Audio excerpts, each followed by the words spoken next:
नमस्कार मित्रों, आप सभी का स्वागत है आपके अपने चैनल कथा साहित्य दर्पण में, जहां हम लोग सुन रहे हैं इस समय जगदीश चंद्र जी के लिखे हुए प्रसिद्ध उपन्यास नरक कुंड में वास को।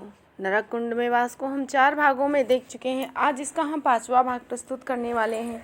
अभी तक हमने देखा कि काली गांव से भागकर शहर आता है।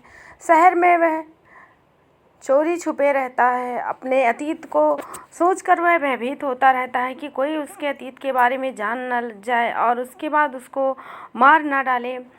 वह गांव गया था तो गांव के लोग उसका बड़ा सम्मान करते थे। शहर से गया था, बचपन में भी काली भागकर ही गांव से कानपुर चला गया था। कानपुर से 6 साल रहने के बाद वापस आता है।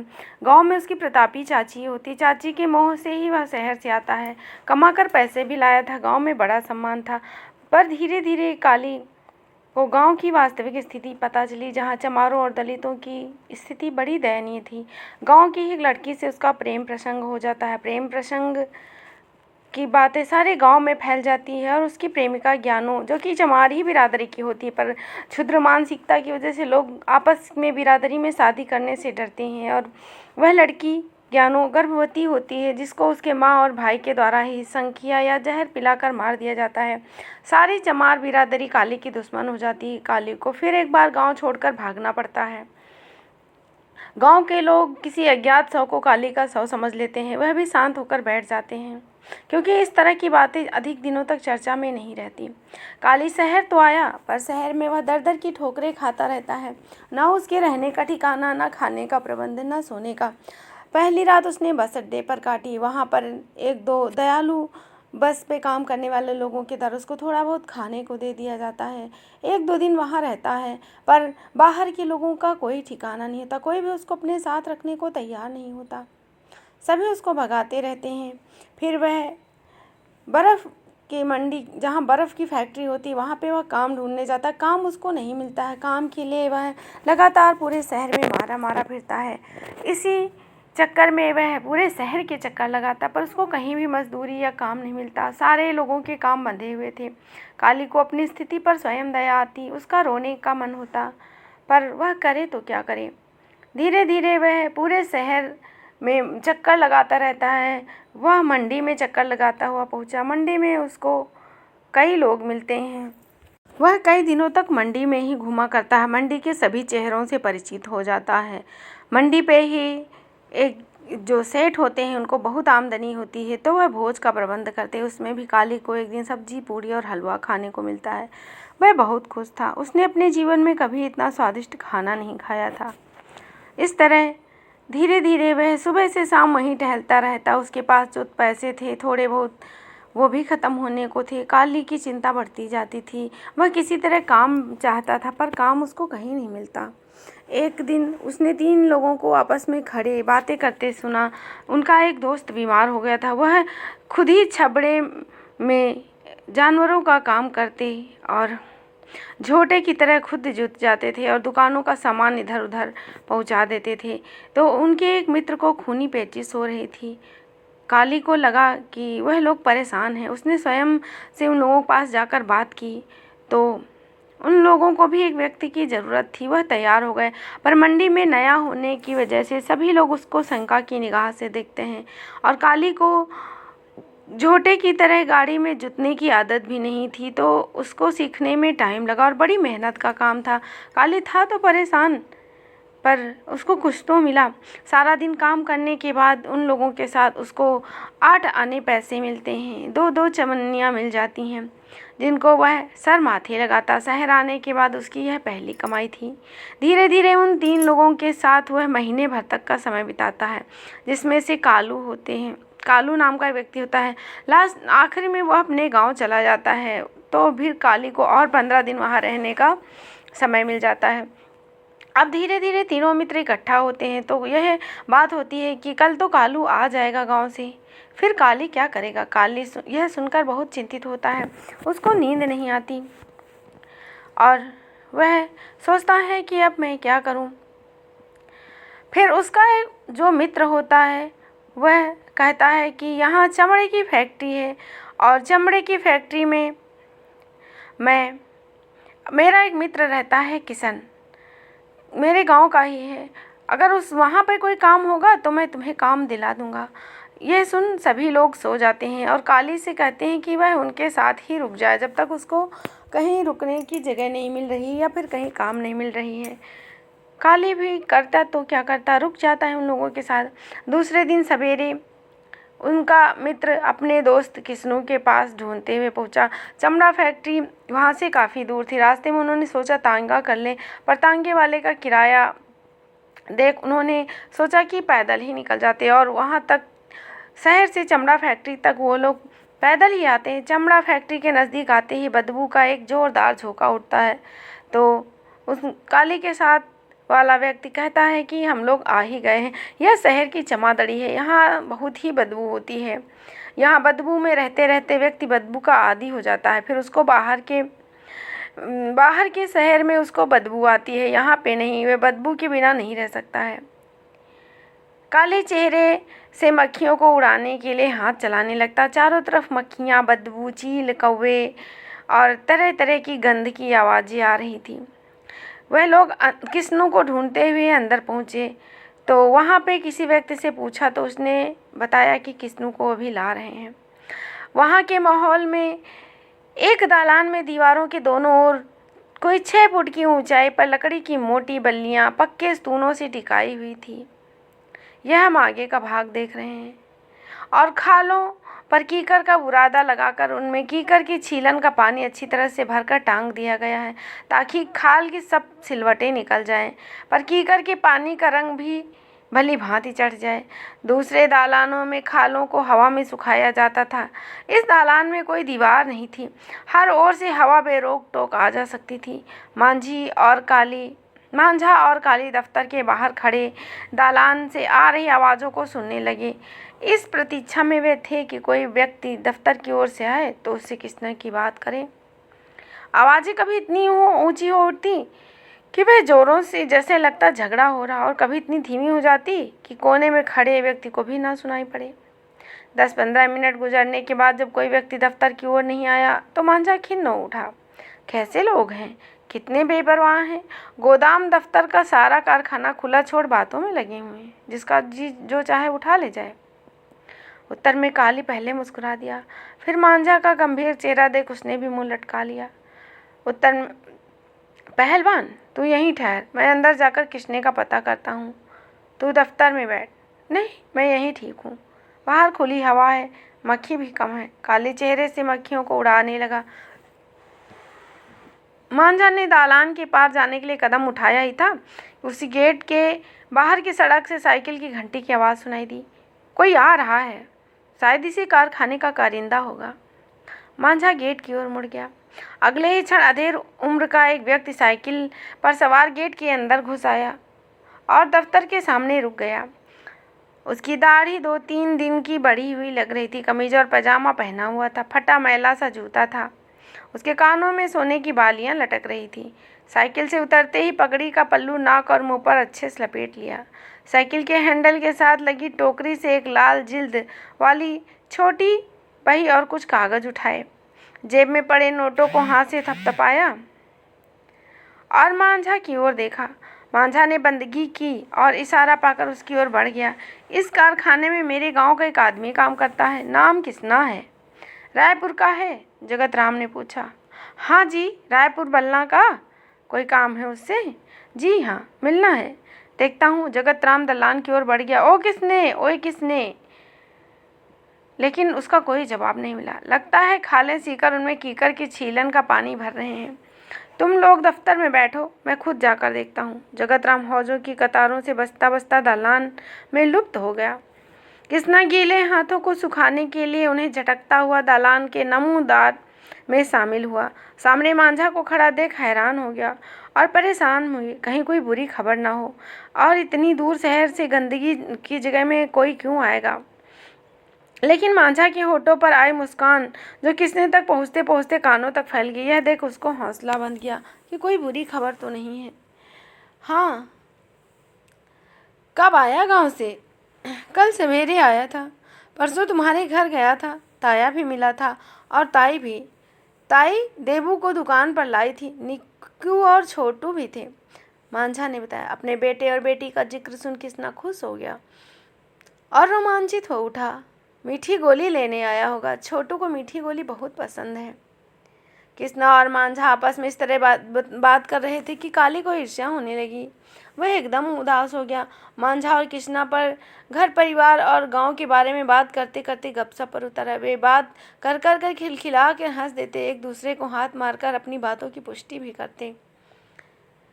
किसने के सिर के बालों में और बाहों में कीकर की छीलन जमा हुई थी। मांझा से बात करते करते कभी किसना सिर खुजाता, कभी उसकी बाहें और पेट में खुजली होने लगती। तांगे से आए होगी? किसना ने पूछा। तांगे पे कहाँ आए, तांगे वालों ने तो लूट मचा रखी है। तांगे वालों ने तो अपनी यूनियन बना ली है। उन्होंने जालंधर से नकोदर तक रास्ते में कई जगह अड्डे बना लिए हैं। जालंधर के बाद पहला अड्डा लंबाड़ा है। उतर जाओ ले कहीं भी, लेकिन किराया लंबाड़ा तक का ही लेंगे। क्या करें, इस दुनिया में जोरावर का 6-20 का 100 चलता है। वह फिर मांझा के नज़दीक खिसाया। अच्छा भाजी, ये बता कैसे आना हुआ? यहाँ तो वही आता है जिसे कच्ची खाल बेचनी हो, कमाया हुआ चमड़ा लेना, या फिर हो तो सीधे दुकान पर जाते हैं। बस तेरे से ज़रूरी काम था। मांझा ने किसने की आंखों में झांका और फिर काली की ओर इशारा किया। यह अपना आदमी है, बीमार पड़ गया था, गांव चला गया था, फिर कालू काम पर आ गया। 8-10 दिन से वह भी वहाँ भी घर से होकर आ रहा। 5-7 दिन के लिए छब्बू बाहर रहा। इन दिनों हमारी तिकड़ी में यह काम कर रहा था। बहुत भला आदमी है, कोई घर घाट तो है नहीं। सोचा तुमसे पता कर लूँ, इसे अगर काम मिल जाए। किसना सोच में पड़ गया, आंखें झपकाने लगा। फोरमैन से बात करके देखता हूँ, मेरे ख्याल में आदमी की ज़रूरत तो है। काली ने इत्मीनान में लंबी सांस ली। उन दोनों के थोड़ा और निकट आ गया।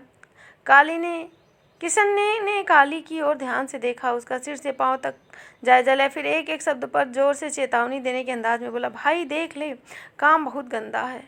समझो गंदगी बदबूदार नाली में कीड़ा बनकर रहना पड़ता है। खारिश खुजली तो आम बात है। हम लोगों की जन्म से मरण तक सारी जिंदगी ही गंदगी में गुजरती है। रुको, इस सड़ांध के मारे पानी में मच्छर और मक्खियों की तरह हम भी पलते रहते हैं। 4 दिन में मर खप जाएंगे। मांझा ने दार्शनिक भाव से कहा। काम काम होता है और हर काम आदमी को ही करना है। फिर उसने काली की ओर देखा। बदबू से इसका आधा नाक तो अब तक भर चुका होगा, बाकी शाम तक या कल तक भर जाएगा, फिर से बदबू आनी बंद हो जाएगी। किसना एक क्षण फिर सोच में पड़ गया कि कहाँ ले जाकर इनकी सेवा करें। आसपास कोई चाय की दुकान भी नहीं, कहीं ढंग से बैठने की जगह नहीं। इस धोड़-बुन में वो फंसा था कि दलान से जगत राम उनकी ओर आता दिखाई पड़ा। यह आदमी कौन है? मांझा ने सरगोशी की। यह मालिक का मुंशी है, सारा काम देखता है, जात का खतरी है। किसने ने कहा। इसी से बात कर ले, मांझा ने सलाह दी। पहले फोरमैन से ही बात करनी पड़ेगी। एक दिन कह तो रहा था कि कोई आदमी ढंग का दिखे तो बताना। किसने ने मांझा की ओर झांका। असल में यहाँ नया आदमी टिकता नहीं, काम बहुत गंदा और सख्त है। हर समय हाथ नमक चूने या कीकर की छीलन से सने रहते हैं। किसने, हम लोगों के लिए सभी काम बहुत गंदे और सख्त हैं। रेढ़ा खींचने की बजाय मुझे तुम्हारा काम तो आसान लगता है। हर टू लानत है, लेकिन क्या किया जाए, काम तो करना ही है। किसने ने बेबसी व्यक्त की। किसना दालान की ओर झांकने लगा। मुंशी जगतराम दालान से फिर वापस पलट गया। फोरमैन से वहीं मिल लो, मांझे ने सुझाव दिया। मैं तो रोज़ मिलता हूँ, आपसे मिलाना चाहता हूँ ताकि बात बात में दाएं बाएं करके अभी सिर चढ़ा दिया जाए। किसने ने दालान से नज़रें फेर उनकी ओर देखा। हम तो तुम्हारे साथ ही चलें, हम लोग भी। साला मुंशी उधर घूम रहा है, मैं सोच रहा हूँ कि वह उधर चला जाए तो फोरमैन को दालान में बुलाऊं और वहीं खड़े खड़े बात कर लें।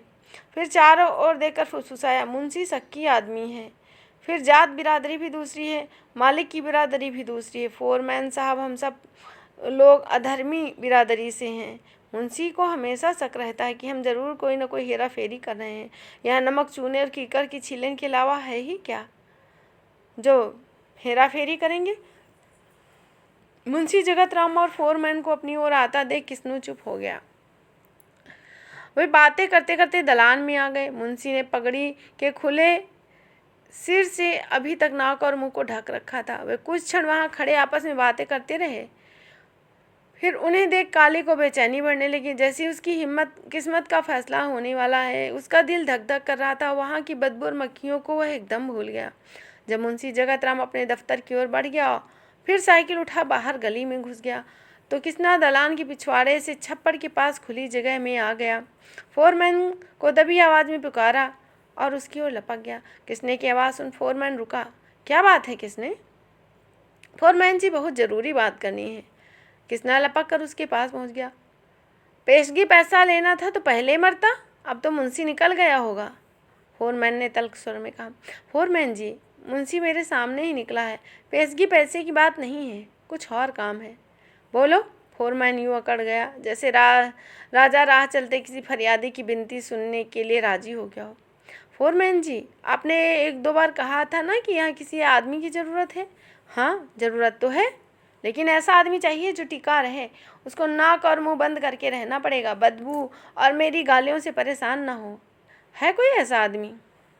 फोरमैन जी, यहाँ 8-10 दिन काम करने के बाद नाक कान अपने आप बंद हो जाते हैं। किसना हंसा और फिर मांझा और काली की ओर इशारा किया। अपना आदमी है, उसे रखना है।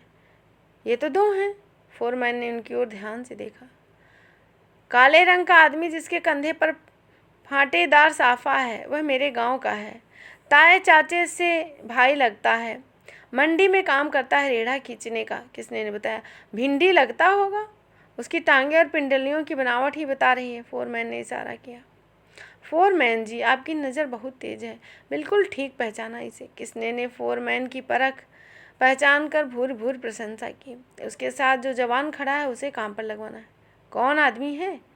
फोरमैन ने काली को ध्यान से देखा। मेरे गांव का मांझा उसे अच्छी तरह जानता है। उसके पास 1-1.5 महीने से कच्चे तौर पर काम कर रहा था। रेढ़ा खींचने का, कहता है बहुत भला आदमी है, यतीम है, घर घाट नहीं है। किसने ने फोरमैन के मन में काली के प्रति ज़्यादा से ज़्यादा सहानुभूति पैदा करने की कोशिश की और बातों को बहुत बढ़ा चढ़ा कर कहा। कुछ क्षण के लिए फोरमैन सोच में डूब गया, जैसे उसे कोई पुरानी बात याद आई हो। उसने एक लंबी आह के साथ अपनी सोच से ऊपर उभरते हुए सिरेला। हाँ, बुलाओ। फोरमैन की बात सुन किसना खिल उठा। उसने काली को और मांझे को जोर से आवाज़ दी और अपने पास बुलाया। उससे फोरमैन ने नज़रें मिलाई और काली से पूछा, नाम क्या है तेरा? काली। कालीदास। काली ने डर के मारे कहा और हकला गया। कुछ अता पता? फोरमैन ने उसकी ओर घूर कर देखने के अलावा पूछा। काली परेशान उठा, उसे कुछ नहीं सूझा। माँ बाप की तो उसे शकल तक याद नहीं। ले दे के एक चाची थी, वह भी मर गई। पंछियों का अता पता कौन बताएगा साहब, यही बात उसने कही केवल। पंछी तो टिककर नहीं बैठते, पर हमें ऐसा आदमी चाहिए जो टिककर काम करे। फोरमैन ने सिर को झटक दिया। फोरमैन की बात सुन तीनों चुप हो गए और नज़रें नीचे झुका ली। फिर मांझा ने बात शुरू की। फोरमैन जी, इसके सिर पर कोई हाथ रखेगा तो यह ज़रूर बैठा जाएगा, पैर भी जमाएगा। रोटी के दुख से तो हम इसे मरने नहीं देने वाले, लेकिन जवान आदमी काम के बिना ज़रूर मर जाता है। अपने आप को पशु से भी गया गुजरा समझने लगता है। फोरमैन एक बार फिर सोच में डूब गया और धीरे धीरे यूँ सिर हिलाता रहा जैसे कोई बहुत बड़ी गुत्थी सुलझा रहा हो। एकदम से काली की ओर मुड़ा और बोला, हाँ मुंडिया, क्या काम करेगा? जो आप बताएंगे। काली ने अपने हाथ जोड़ दिए। फोरमैन ने एक बार फिर काली को देखा। तेरी जवानी को देख तो जी चाहता है कि तुरंत जवाब दे दूं, क्योंकि यहाँ अच्छे भले आदमी को साला कुछ ही साल में यह माहौल खा जाता है। खारिश खुजली 2-3 महीने के बाद ही होने लगती है। जिस आदमी के हाथ पर बाजू टांगे नमक सीरे और चूने के छीलन के पानी में रहेंगे, सारा दिन मोटा मोटा मच्छर काटेगा, उसकी ज़िंदगी क्या होगी? तू आप सोच सकता है। फिर उजरत भी ज़्यादा नहीं है। 12 घंटे काम के बाद अच्छे सधे हुए कारीगर को रुपये, सवा रुपये, 1.5 रुपये मिलते हैं। नौसिखिए को तो ₹12 आने से अधिक नहीं मिलेगा। क्या खाएगा और क्या इलाज कराएगा? लेकिन जब तेरी गरीबी की ओर ताकता हूँ तो इतनी उजुर भी बहुत लगती है। कब से आओगे काम पर? काली ने पहले मांझा और फिर किसने की ओर झाँका। काली को असमंजस में देख मांझा बोला, अभी से? फोरमैन सोच में पड़ गया। वह सिर झटकते बोला, ठीक है, मुंशी और मालिक से मैं बात कर लूँगा। फोरमैन किसने की ओर मुड़ गया। बंसा तो अभी आया नहीं, छुट्टी ले गया है। तब तक तू इसे हौजे में ताज़ा खाल से नमक ताज़ा खाल से नमक धोने का काम सिखा दे। बाद में चूना लगाने और खाल के बाल उखाड़ने का काम बता देंगे। और फिर यह टिका रहा तो खाल को छीलने और कमाने का भी गुर सिखा देंगे। फोरमैन की बात सुन काली ने इत्मीनान से बहुत लंबी सांस खींची। फोरमैन ने उसकी और एक बार फिर बहुत ध्यान से देखा और दलान से परे छोटे से पेड़ के नीचे चला गया। मांझा बहुत खुश था। उसने शुक्राने के नाते किसने के दोनों हाथ पकड़ लिए। यारा, जरूरतमंद की मदद करने, भूखे को रोटी देने और बेआसरा को आसरा देना बहुत बड़े पुण्य का काम है। अपनी प्रशंसा सुन किसना गदगद हो उठा। भाई, मेरा क्या, मेहरबानी तो फोरमैन जी की है, बहुत देवता आदमी है। आप भी बहुत छोटी उम्र में यतीम हो गया था, ठोकरे खा खा कर पला है। काम का पक्का, जबान का कड़वा और दिल का बहुत साफ है। मुंशी तो अक्सर डांट देता है, मालिक के सामने भी नहीं झुकता। मांझा ने काली का कंधा थपथपाया। अच्छा पहलवान, अब मैं चलता हूँ। जी लगाकर काम करना। हम लोगों के पास सिवाय मेहनत के और कोई जायदाद नहीं है। शाम को आ जाना। नहीं, यहीं रहेगा। एक कोठा है, वहाँ और कुछ लोग भी सोते हैं। यहाँ भी यह भी यहीं लेटा रहेगा। रोटी के लिए बस्ती के चौक जाना पड़ेगा। कुछ लोग अपनी रोटी आप ही बनाते हैं। उसके साथ यह भी मिल सकता है। तुम चिंता ना करो, मैं जो यहाँ हूँ, किसी दिन टाइम निकाल इकट्ठे आवेंगे, किसना ने भरोसा दिलाया। अच्छा, मैं चलता हूँ, बहुत दिन चढ़ गया है। छिब्बू और कालू परेशान हो रहे होंगे। मांझा ने किसने का कंधा थपथपाया। भा, कोई टहल सेवा तो कराई नहीं। किसने ने मांझे के दोनों हाथ पकड़ लिया। भले लोका, इसमें इससे बड़ी सेवा और क्या होगी। तूने काली को काम दिलवा दिया। किसना और काली सड़क तक मांझा को छोड़ने आए। उनसे विदा ले मांझा लंबी लंबी टांगे भरना शुरू कर देता है। वे दोनों कारखाने लौट आए। किसने ने दलान से बाहर पड़ी ताज़ा खालों की ओर इशारा किया। इन्हें उठाकर पानी के हौजे में डाल दो और हौजे में उतर जाना और पाँव से ज़ोर ज़ोर से दबाना ताकि नमक निकल जाए। काली ने अपना जूता को रख दिया, पजामा भी उतार दिया और खालों की ढेर की ओर बढ़ गया। कमीज़ भी उतार दो, छींटे पड़ने से खराब हो जाएगी, किसने ने समझाया। काली ने कमीज़ भी उतार दी और जूते के ऊपर पजामा और उसके ऊपर कमीज़ रख दी और खालों के ढेर की ओर बढ़ गया। काली ने पीछे मुड़ किसने की ओर देखा, जैसे उससे प्रेरणा लेना चाहता हो। फिर वह कच्ची खालों के ढेर के पास चला गया। उनसे सख्त बदबू उठ रही थी। अपनी नाक बाएं कंधे को उचकाकर उसमें ठूसने की कोशिश की, लेकिन बदबू उसके दिल और दिमाग पर बुरी तरह छा गई। खालों पर बैठी बेशुमार मक्खियाँ आपस में फंसी हुई निरंतर हिल रही थी, जैसे किसी चीज़ को नोच नोच कर खा रही हैं। बदबू और मक्खियों के कारण काली को झुरझुरी महसूस हुई। वह सरसराहट पैदा करती हुई उसके पूरे शरीर में फैल गई। मुंह का जायका भी बदल गया। उसी में तिली सी आने लगी। अपनी पीठ पर किसने की नज़रें गड़ी पर काली ने दिल कड़ा किया और खालों का ढेर हाथ उसके दोनों सिरे पर रखे तो मक्खियों में ज़बरदस्त हलचल पैदा हुई, जैसे वे आने वाले खतरे को भाप चौकन्ना हो गई। उसने दोनों हाथों से खाल को ऊपर उठाया तो मक्खियाँ धूल की तरह चारों ओर फैल उसके सिर और मुंह और पूरे शरीर से टकराती जोर जोर से भिनभिनाने लगी। काली के कानों में मक्खियों की भिनभिनाहट के सिवा और कोई आवाज़ नहीं पड़ रही थी। किसना और फोरमैन काली की ओर ध्यान से देख रहे थे। हुक्का गुड़गुड़ाते हुए फोरमैन ने खाट पर रखा पाँव नीचे लटका दिया, जैसे वह खाट से उठना चाहता हो। यह देख किसना बोला, फोरमैन जी, मैं समझा देता हूँ। फोरमैन ने अपना पाँव खाट पर टिका लिया और शरीर को ढीला छोड़ दिया और हुक्का गुड़गुड़ाने लगा। किसना अपने चेहरे को दाएं से बाएं पोंछता हुआ काली के बराबर आ गया। क्या हुआ? कुछ नहीं। उल्टी करता हुआ वह फर्श पर बिखरी चर्बी के अनगिनत फुंदनों को पाँव तले रौंदता हुआ दीवार की ओर बढ़ गया। उसका हाथ टिका काली उल्टी करता रहा। हाथ पाँव चर्बी से सने होने के कारण बहुत सी मक्खियाँ उसकी टांगों के आसपास भिनभिनाती हुई बैठने की कोशिश कर रही थी। काली वापस लौटा तो उसकी आंखों पानी से तर थी। सजल आंखों में लाल डोरे जैसे घुल गए। वह नाक सुड़कने लगा। किसने भाजी, जिंदगी में इतनी गंदगी का काम करना भी तो एक तरफ कभी ऐसी गंदगी देखी नहीं, इसलिए मतली हो गई। कोई बात नहीं, यहाँ हर नए आदमी को कई दिन उल्टियाँ होती हैं। तेरा तो आज पहला दिन है। चल कुल्ला कर ले, मैं तुम्हारे लिए नमक लाता हूँ। कुल्ला करने के बाद काली ने खालों के ढेर की ओर आधी पीठ घुमा ली। कभी कभार ढेर की ओर नज़र उठाता अगले ही क्षण हटा लेता, कहीं फिर से मितली ना हो जाए। वह बेहद परेशान था। किसने ने उसे नाम से पुकारा तो वह हड़बड़ा गया और लज्जित सा उसकी ओर देखने लगा। ले नमक चाट ले, इससे मुंह का स्वाद बदल जाएगा और मितली भी नहीं होगी। काली ने बाईं हथेली पर नमक रख हाथ की बड़ी उंगली से जीभ पर लगाना और फिर चूसना शुरू किया। घबराने की कोई बात नहीं, थोड़ा मन को कड़ा करो, सब ठीक हो जाएगा। काली को समझाया और पूछा, अब तुम्हारा जी कैसा हो? अब ठीक है। एक क्षण चुप रहे किसना हंस दिया। अब यह हालत हो गई कि कारखाने से बाहर निकलते हैं तो बदबू का एहसास होने लगता है। चलो उठाओ खाल और मैं दूसरी को पकड़ता हूँ। काली ने खाल को ऊपर उठाया तो बदबू का एक बड़ा झोंका उमड़ा पड़ा, साथ ही मक्खियों का भरपूर हल्ला भी हुआ। उसके हाथ में एक बार फिर कंपन हुआ, लेकिन उसने दिल को कड़ा बनाए रखा। मरे हुए पशुओं की खाल का ख्याल आते ही काली को झुरझुरी महसूस हुई। खाल की लिजलिजाहट और नमक मिली चर्बी से गिरते बदरंग और बदबूदार खून मिले पानी से काली का मुंह नमकीन और खट्टे पानी से भर गया। उसने मुंह का पानी पी थूक दी और आंखें मूंद ली। दिल कड़ा करो, फोरमैन ने देख लिया तो खड़े पैर ही जवाब दे देगा। तेरा तो अभी नाम रजिस्टर में भी नहीं चढ़ा है। किसने ने चेतावनी दी। काली ने सिर को जोर जोर से हिलाया। उस समय को कोसने लगा जब वह पैदा हुआ था। किसना परेशान था। उसने गर्दन उठा फोरमैन को देखा। वह खालों की रंगाई में लगे कारीगरों से गाली गलौज कर रहा था। किसने को गुस्सा आ गया। तू मेरे गांव के मांझा के साथ आया, इसलिए मैं अपना काम छोड़ तेरी मदद कर रहा हूँ।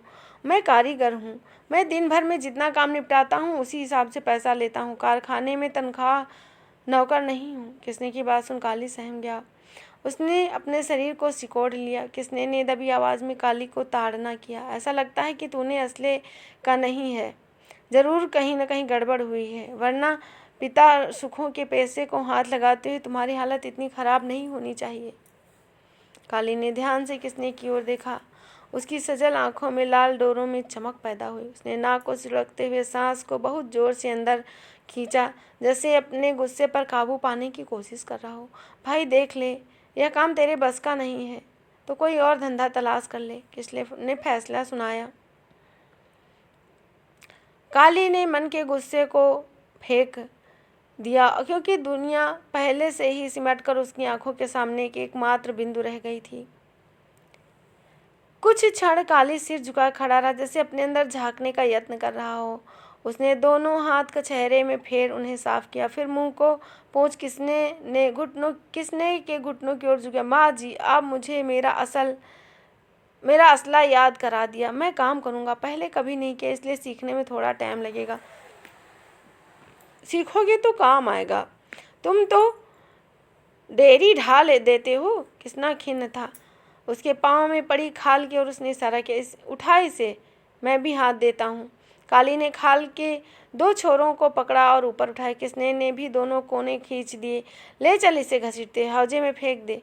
काली खाल को घसीटता हुआ काली हौजे के पास गया। किसना उसके सामने आ खड़ा हो। अब इसे दोनों ओर से जोर जोर से हिला ताकि ज़्यादा से ज़्यादा नमक झड़ जाए।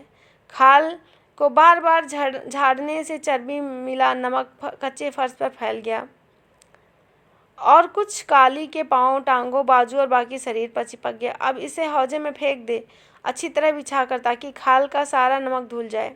किसना दोनों हाथ कमर पर रखे हुए काली को हिदायतें दे रहा था।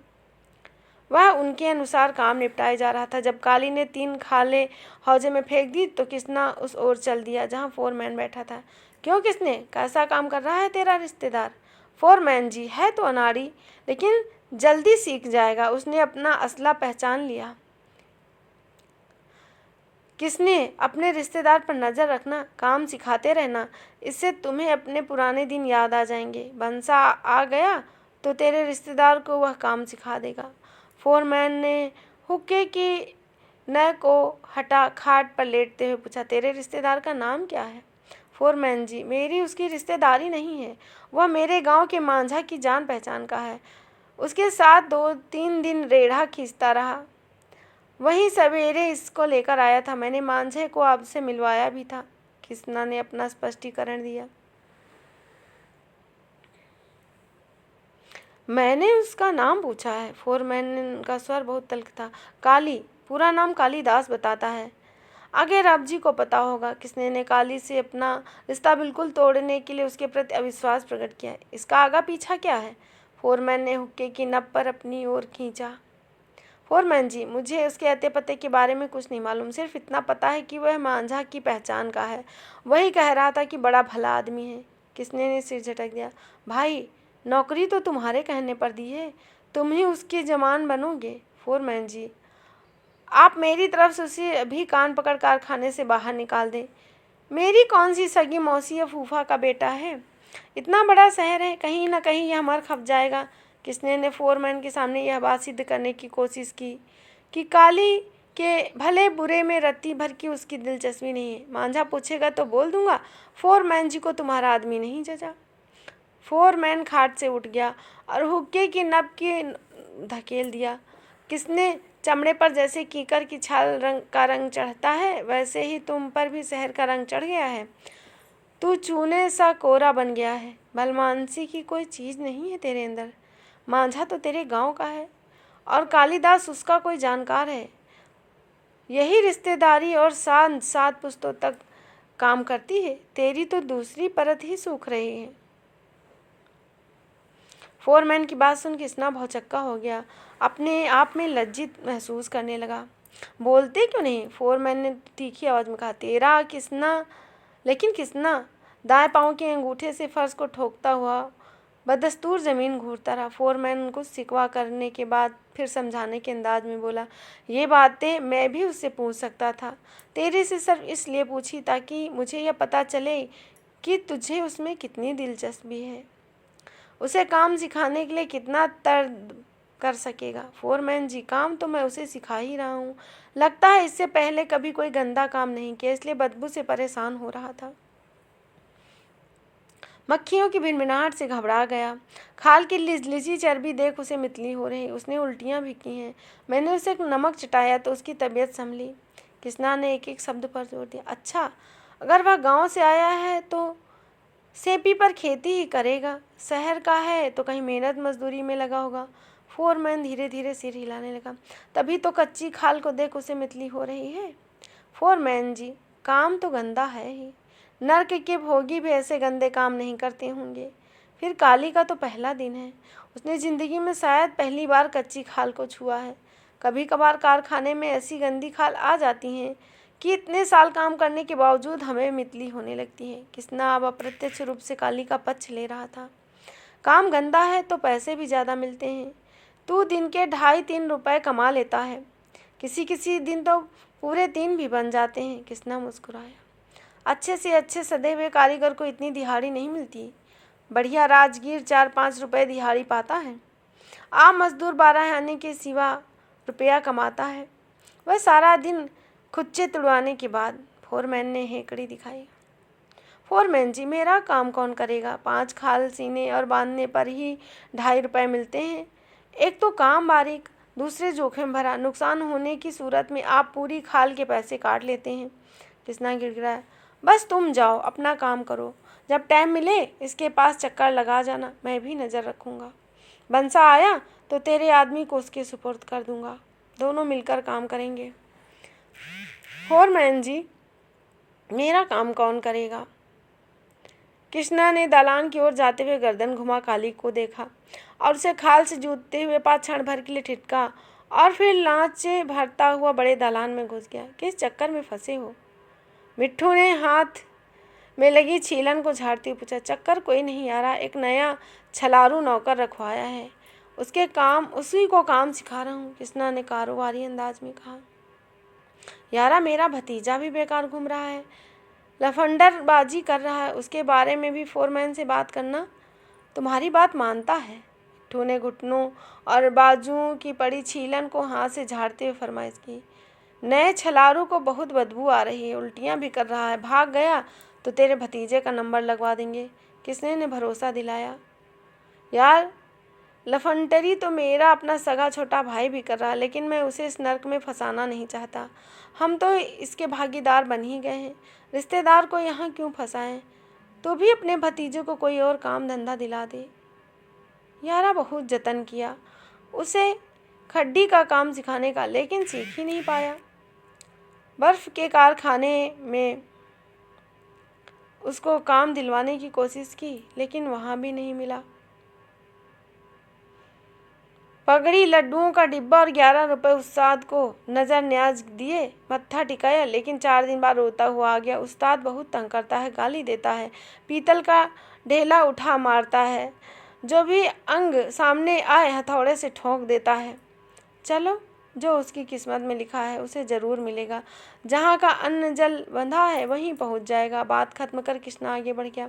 काली खाल की बदबू और लिजलिजेपन पर काबू पाने के लिए काम में मन लगाने का यत्न कर रहा था, लेकिन उसके कान पहले फोरमैन और किसने की बात, बाद में मिट्ठू और किसने की बातचीत की ओर लगे हुए थे। उनकी बातें सुन काली को कभी डर महसूस होता कि फोरमैन धक्के मार उसे कारखाने से बाहर निकाल देता। अगले ही क्षण उसके व्यवहार में तब्दीली पा वह खुश हो जाता है। काली ने दिमाग पर जोर देकर हिसाब लगाया कि 2 रुपए दिहाड़ी से 3 दिन के बाद उसे 60 रुपए मिल जाएंगे, 30 दिन के बाद उसे 60 रुपए मिल जाएंगे। तो उसे विश्वास नहीं हुआ और हैरानी से उसकी आंखें फटी रह गई। अविश्वास और खुशी के इन क्षणों में वह खालों की बदबू और लीजलीजेपन और आसपास की गंदगी को बिल्कुल भूल गया। इन कारखानों में आने के बाद उसने पहली बार खुलकर गहरी सांस ली।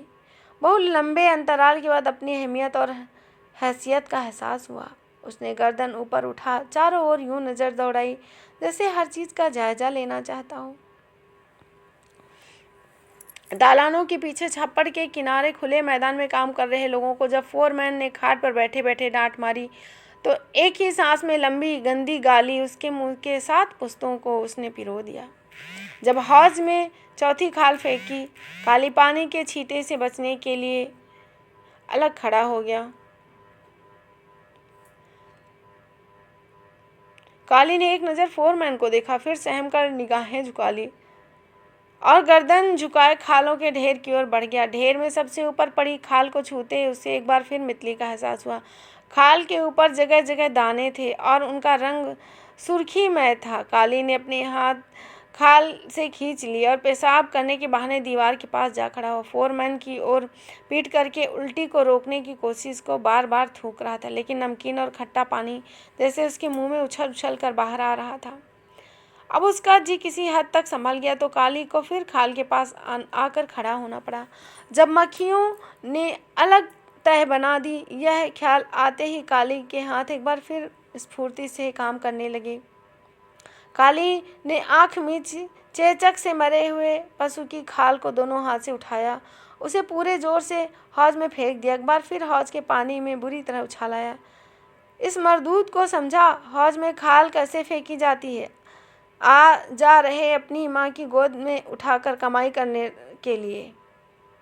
फोरमैन क्या नया आदमी रखा है? बंसी ने काली की ओर बुरबुरी नज़रों से देखा। हाँ, आज सवेरे आया है। किसने के गांव का कोई आदमी है, इसे यहाँ लाया है।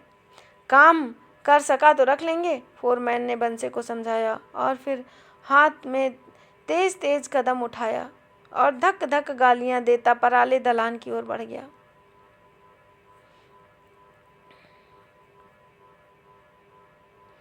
सूरज छिपने से पहले इस पूरे ढेर को धोना है, वरना अंधेरे में काम करना पड़ेगा और रोटी की जगह फोरमैन की मोटी मोटी गालियों से पेट भरना पड़ेगा।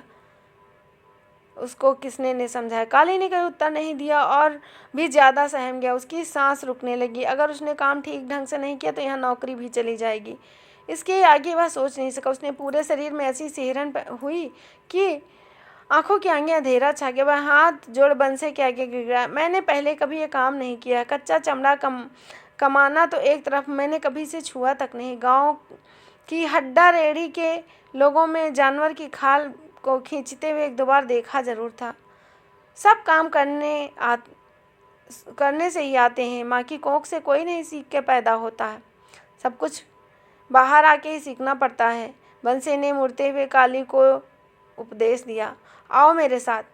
उसके पीछे पीछे काली भी खालों के ढेर के पास पहुंचा। बंसे ने लपक कर बरामदे से स्तून के बने आले से सरसों के तेल से भरी एक मैली कुप्पी उठाई और उसको औंधाकर बाईं हथेली पर तेल डाला। कुप्पी को दोबारा आले में उसने रख हाथों को थपथपाया ताकि हथेलियों पर तेल समान रूप से अच्छी तरह फैल जाए। और उसने पूरे हाथों में तेल लगा लिया। फिर दोनों हाथों को छाती और पेट पर जोर जोर से रगड़ा ताकि चिकनाहट अच्छी तरह फैल जाए।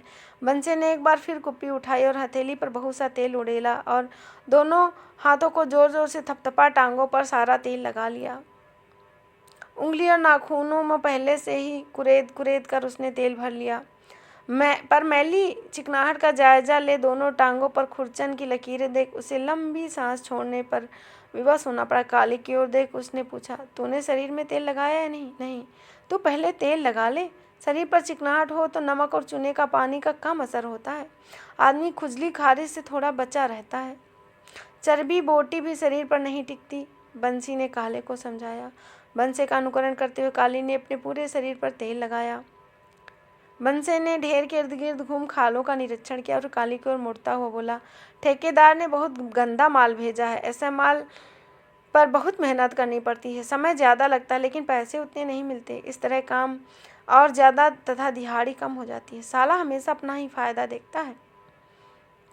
कारिंदा बेशक मर जाए, अपनी माँ के इन खस्मों ने एक भी दिन जान नहीं दी है। बंसे को खिन्ने देख उसकी तल्ख बातें सुन काली सहम गया और भयभीत निगाहों से उसकी ओर देखने लगा। पता नहीं साले कहाँ की बीमारी से मरे हुए जानवरों की खाल लाते हैं, चाहे खाल खींचने और कमाने वाले को भी वह बीमारी लग जाए। बंसा और भी ज़्यादा भिन्ना गया। तेरे लिए क्या सालाटर हौज से भेड़ बकरी की खालें आएंगी? वहाँ की खालें तो सीधे मशीनी कारखानों में जाती हैं। 25-30 की एक खाल होती है। बिलाती मशीनों से चमड़ा कमाते हैं। बिलाती बूट बनाने के लिए मरे हुए झोटे भैंसों और गायों की खालें यहाँ आती हैं। इन्हें कमाते कमाते ही हम मर जाएंगे। जो उनके जूते पहनता है उसके पाँव में एक भी दिन में ही चमरस हो जाता है। चमड़े को नर्म करने के लिए उसे अच्छी तरह सरसों के तेल में भिगोना पड़ता है। बरामदे के पास खड़ा किसना मुस्कुरा दिया। पतंदर ने तुम्हें यहाँ देख लिया तो तेरी भी खाल खींच के खौला बना देगा, बंसे ने किसने को चेतावनी दी। इसी तरह सब आपस में बातें कर रहे थे। खाली क्षण भर के लिए हिचकता बंसे उसे डांट देता। पिता पुरखों ने यही धंधा किया है, इटलाता क्यों है? बंसे की बात सुन काली ने खाल के ढेर से नजरें हटा ली और दोनों सिरों को टटोलने लगा। लेकिन जब उसे याद आया कि इस काम के लिए उसे रोजाना 1.25 रुपये मिलेंगे और काम सीख लेने पर पूरे 2 रुपये, तो उसने खालों की ओर यूँ देखा जैसे वह सुगंधित फूलों का ढेर हो। उसने खालों के दोनों सिरों को मजबूती से पकड़ ऊपर उठाया। उसमें से खून, नमक के पानी और भीगी मांस और चर्बी की कई बोटियां नीचे गिरी। उन्हें क्षण भर में ही मक्खियों ने अपने पैरों से छिपा लिया। चलो खाल को झाड़ दो, जल्दी साफ हो जाएंगी। खाल को हाथ में मजबूती से पकड़ पूरी ताकत से ऊपर नीचे उछालते रहे। खाल से पानी, खून, चर्बी, मांस की छोटी छोटी बोटियां फुहार की तरह फर्श पर फैलने लगी। चलो फेंको हौज में। बंसा हौज की ओर बढ़ने लगा।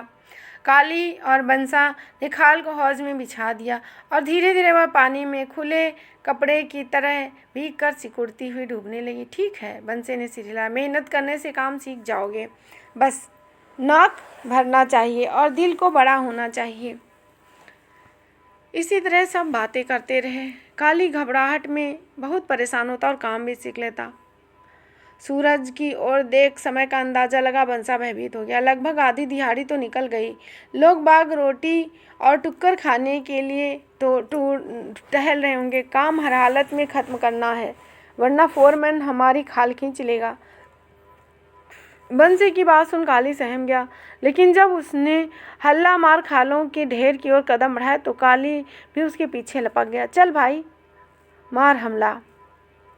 बंसा ने खाल के दोनों कोनों को पकड़ ऊपर उठा लिया। काली ने दूसरे कोने से खाल को उठाया। उसने बहुत से सुराखों से गंदा खून, मैली चर्बी और काला सा पानी गिरते देख काली को मितली का इतना ज़्यादा एहसास हुआ कि खाल के दोनों सिरे उसके हाथ से छूट गए। वह बंसे के घुटनों से जा टकराई। क्या कर रहे हो? बंसे ने काली को ताड़ना की, फिर काल को परे फेंक दिया। अपने घुटनों के नीचे टांगों पर चर्बी और गंदे खून के पानी को बहते देख वह भड़क उठा। क्यों, तू मेरी जान लेकर ही मानेगा? मेरी जान लेना क्या ज़रूरी? मैं अभी फोरमैन से बात करता हूँ। ऐसे आदमी को कारखाने में रखने से हमारी छुट्टी कर दे, वरना कारखाना भी बंद हो जाएगा और हम बीमारी से एड़ी रगड़ रगड़ कर मरेंगे। बंसा दोनों टांगों पर बारी बारी उछाल उछाल कर खून, पानी और चर्बी को झाड़ने का यत्न करने लगा। आ जाते हैं घर से नौकरी करने, बाप का कारखाना है। बंसे ने गर्दन घुमाकर फोरमैन की ओर देखा। बंसा रास्ते से ही पलटा। काली के माथे पर बिखरे हुए बालों को मुट्ठी में पूरे जोर से समेट उसे झटक दिया। अगर तुझे काम नहीं करना तो यहाँ आया क्यों? इतनी सिफारिशें क्यों लड़ा रहा है? काली ने उत्तर नहीं दिया, गर्दन झुकाए गुमसुम खड़ा रहा। क्या तेरी जीभ सूख गई जो बोलता नहीं? गली में कुत्ता भौंक रहा है तो पूरे मोहल्ले के कुत्ते भौंक कर जवाब देते हैं।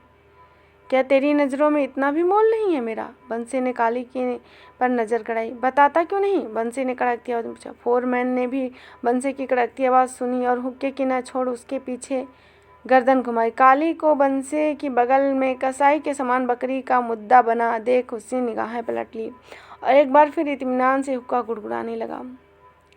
काली ने एक आँख उठाकर ऊपर देखा। आंसुओं की 2 बूंद उसकी पलकों पर टपक आई और गिर गई और फिसलकर छाती पर फैल गई। बंसे ने काली के बाल छोड़ दिए और एकदम पीछे हट गया और दोनों हाथ दाएं बाएं कूल्हे पर रख लिए और काली को निहारता रहा।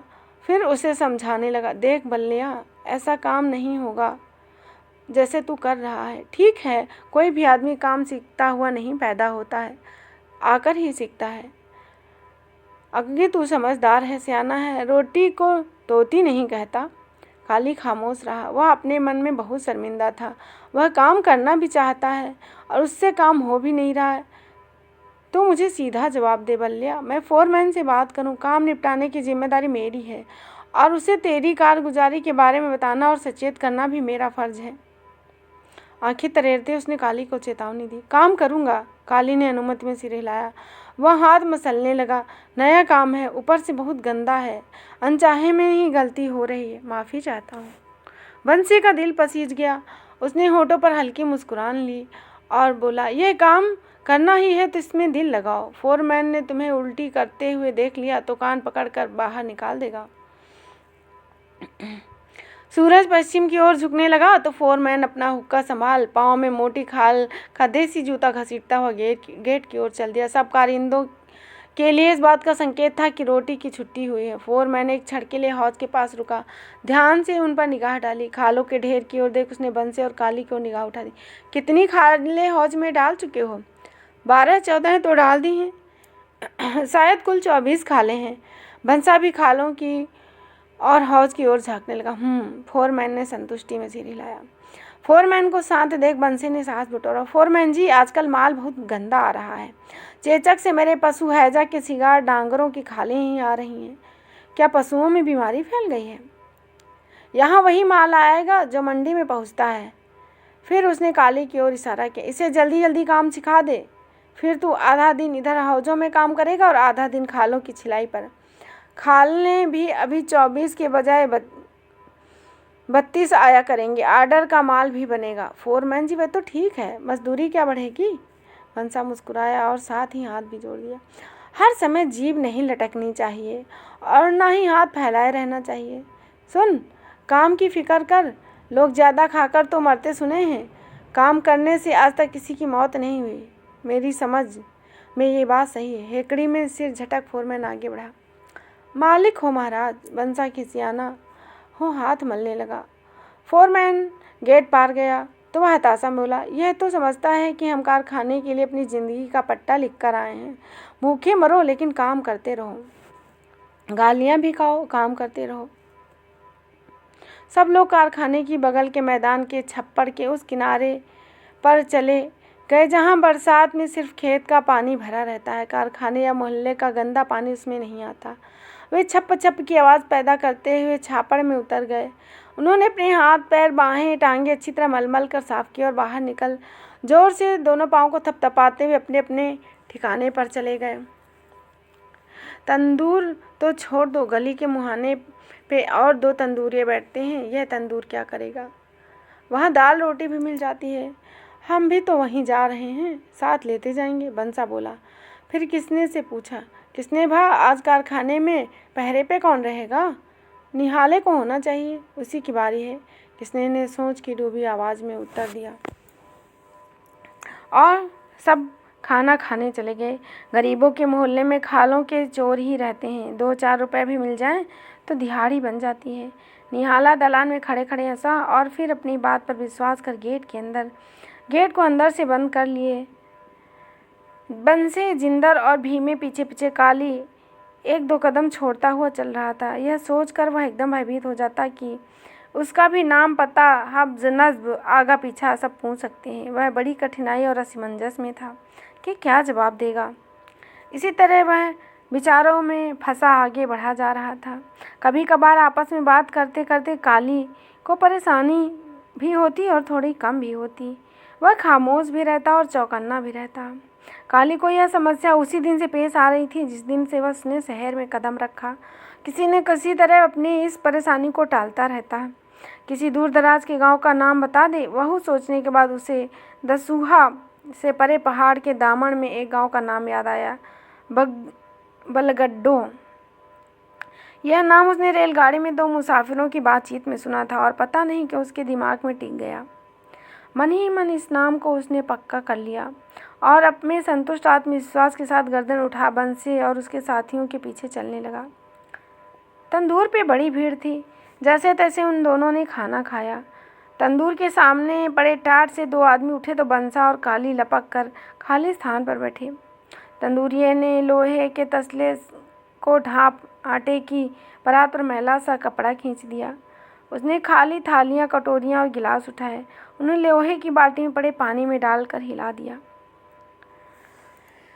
तो अगला भाग हम अगले भाग में देखेंगे। अभी आज के लिए इतना ही। पुनः आपके समक्ष फिर भेंट होगी। तब तक के लिए जय हिंद, जय हिंदी। धन्यवाद।